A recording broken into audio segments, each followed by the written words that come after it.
members do not get to accomplish a lot their first year in Congress because it's like high school. And so the freshmen don't get to have anything nice.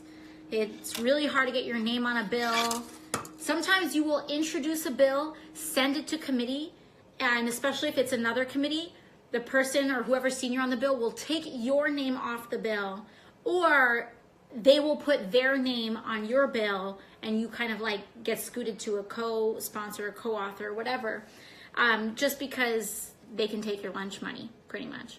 So in a usual situation, a lot of first-term members or early members spend a lot of time trying to create that groundwork of building favor and all sorts of other stuff.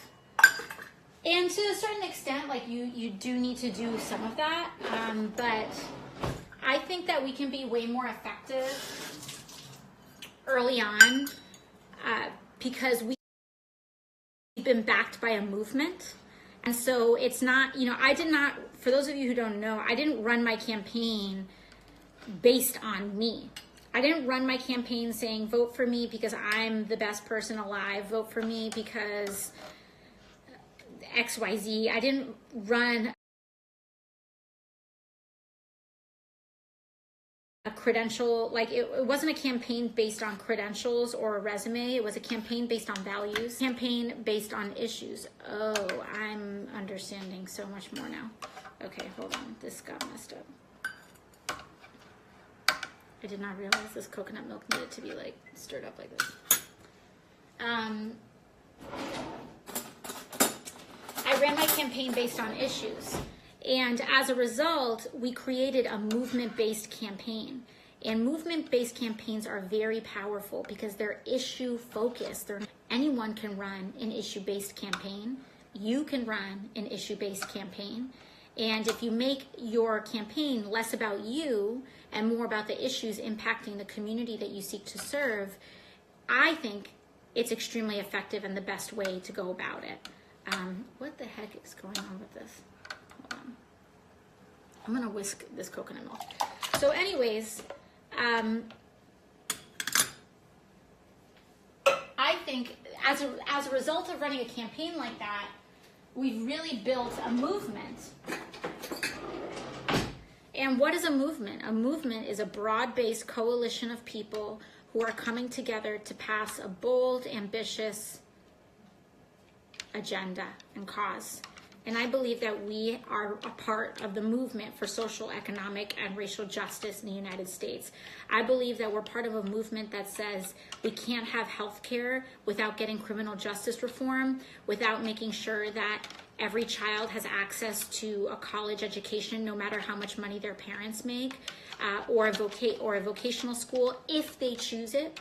College isn't for everybody, but it is still a very powerful mechanism for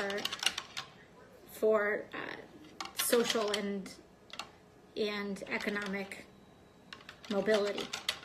So we created a movement, and as a result, we generated a very large audience and a very large group, a very large army of people in our community, in the Bronx and in Queens, but really across the country, that are willing to fight for these values.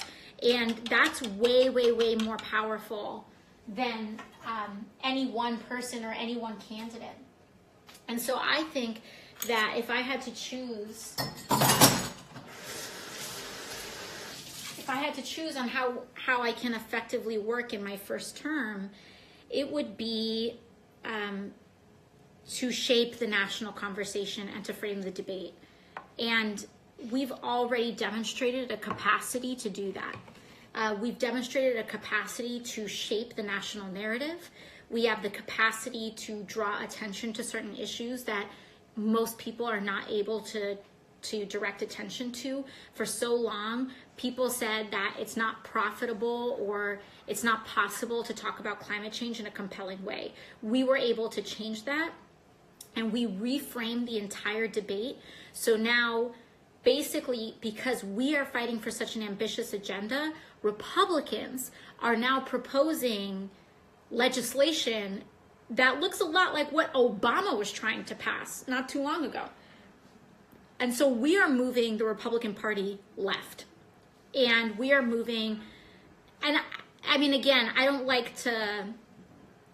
try to catch myself in using terms like left and right because it's not about moving to the left, but we are moving the Republican Party and the Democratic Party to more accountability to working people and working class people.